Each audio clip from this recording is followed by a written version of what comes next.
특히나 심각한 건 인명피해인데 현재 산불로 18분이 돌아가셨다고 합니다. 고인들의 명복을 빕니다. 당국이 헬기, 인력, 산불 진화 차량 이런 모든 수단을 총동원하고 있지만 건조한 기후, 강풍 때문에 진화가 매우 어려운 것으로 보입니다. 동해안 산불, 또 강릉 울진 2022년 산불에 이어 세 번째 큰 규모의 산불이 계속 진행되고 있습니다. 더 이상 인명피해가 생겨서는 안 되겠습니다. 힘들겠지만 소방당국이, 산림당국이 최선을 다해 주시기를 부탁드립니다. 산불이 진화될 때까지 총력적 대응이 필요합니다. 대피소 등에서 임시방편으로 지내고 계시는 이재민들에 대해서 지원도 신속하고 충실하게 이루어지기를 바랍니다.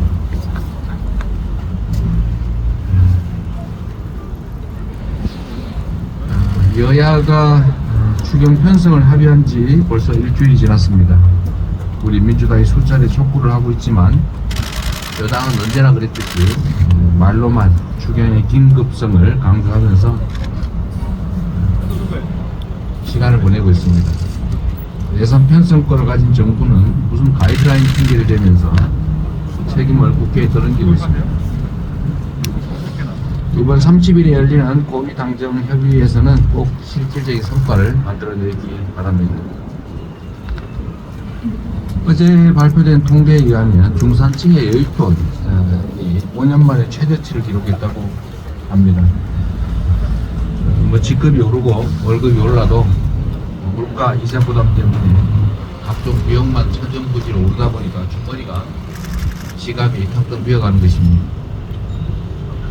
대한민국의 중산층이 무너진 데다가 또 무너지고 있습니다. 우리 국민 10분 중에 7분이 추경이 꼭 필요하다라고 합니다. 지금 국민 대부분은 경기 침체로 너무 큰 고통을 겪고 있습니다. 조금이나마 이 고통을 덜고 우리 경제에 숨을 불어넣을 수 있도록 정부 여당이 신속하게 추경 논의에 나와주시기를 다시 한번 촉구합니다. 현장에 우리 국민들 많은 사람들이 겪는 이 어려움에 대해서 국민의힘이나 또 따뜻한 방에서 허위호식하는 고위 관료들이 느낌이 없긴 하겠지만 그래서는 안 됩니다.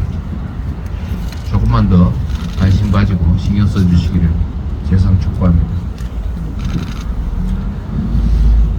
헌법재판소 판결이 4월로 미뤄질 수 있다는 보도가 나오고 있습니다.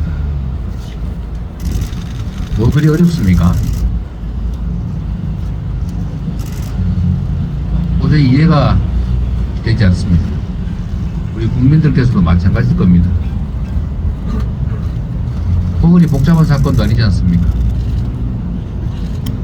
국민이 맡긴 권력으로, 국민이 맡긴 총칼로 국민에게 위협을 가했지 않습니까? 어떻게 대명천지 대한민국에서 군사정권을 꿈꾸고 군사 쿠데타를 시도합니까? 헌법 질서를 완전히 파괴한 행위 아닙니까? 그것도 실제로 실행이 있지 않습니까? 위헌적인 포고령을 선포하고 조건도 갖춰지지 않는 계엄을 선포하고 절차도 지키지 않고 언제나 침해의 대상이 될 수 없는 국회의 군대를 진입시키고 언론사들을 핍박하고 명백하지 않습니까? 온 국민이 전 세상 사람들이 다 봤는데 뭔 또 증거가 필요합니까? 이게 위헌 위법이면 부인할 길이 없을 것이고 이게 헌정 질서를 수호해야 될 대통령이 헌정 질서를 파괴했다는 명확한 사실 누가 부정할 수 있겠습니까? 이미 내란 수괴 혐의로 구속 기소된 대통령에게 다시 면죄부를 주면 아무 때나 군사 쿠데타 해도 된다는 거 아닙니까? 비상계약 면허증 주는 거 아닙니까? 지금 하루에 생기는 피해가 얼마나 큽니까? 나라의 지휘탑이 무너져서 혼란과 혼돈 그 자체인데 이걸 하루라도 빨리 종식해야 될 헌재가 아무런 이유도 없이 국민들이 납득할 수 있는 이유도 없이 계속 미룬다는 것은 그 자체가 헌정 질서에 대한 위협 아니겠습니까?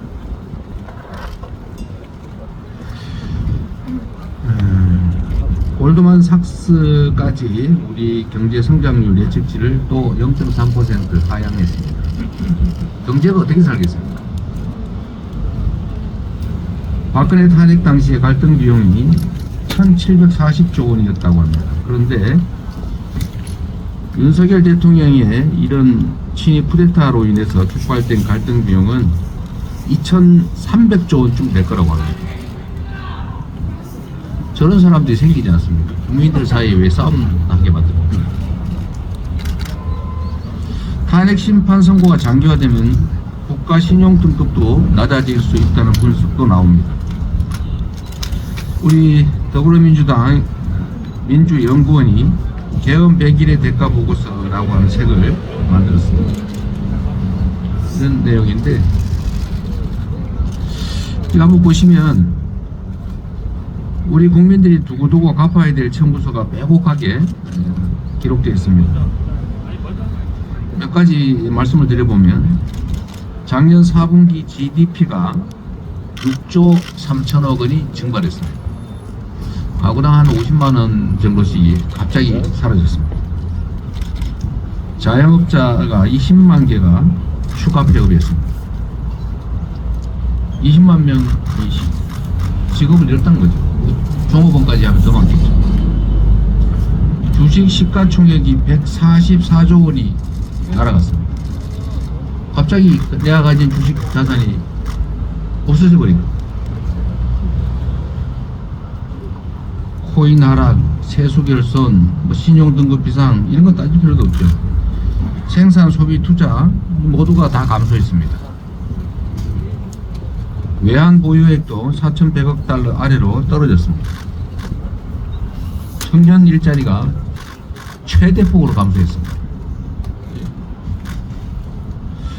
이런 상황인데 알 수 없는 이유로 선고를 계속 미룹니다.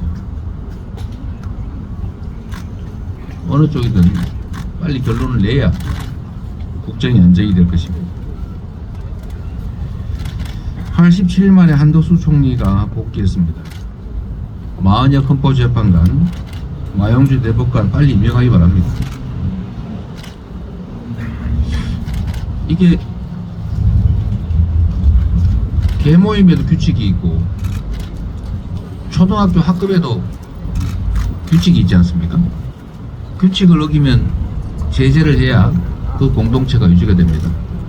대한민국 5200만 국민의 최고 합의, 최고의 규범, 법률 그 이상 헌법, 이 헌법이 정한 기본적인 민주공화국의 질서를 헌법을 수호할 제1의 책무가 있는 대통령 권한대행이 대놓고 지키지 않으면 대체 이 헌법은 누가 지키겠습니까? 이 나라는 어떻게 되겠습니까? 최고 책임자가 최고 규범을 대놓고 어기는 마당에 어떻게 우리 국민들한테는 규칙을 지켜라, 교통질서 지켜라, 죄 짓지 말아라, 형법을 어기지 말아라, 약속을 했으면 지켜라, 남의 돈 빌렸으면 떼먹지 말고 갚아라, 이런 요구를 어떻게 합니까? 이게 나라가 되겠습니까? 한덕수 권한대행 복귀했다고 하는 것은 지위와 권력을 회복했다는 뜻이 아니라 책임과 역할을 더 가지게 됐다라는 것으로 이해하시기 바랍니다. 책임을 이행하는 것이 더 중요합니다. 이상입니다.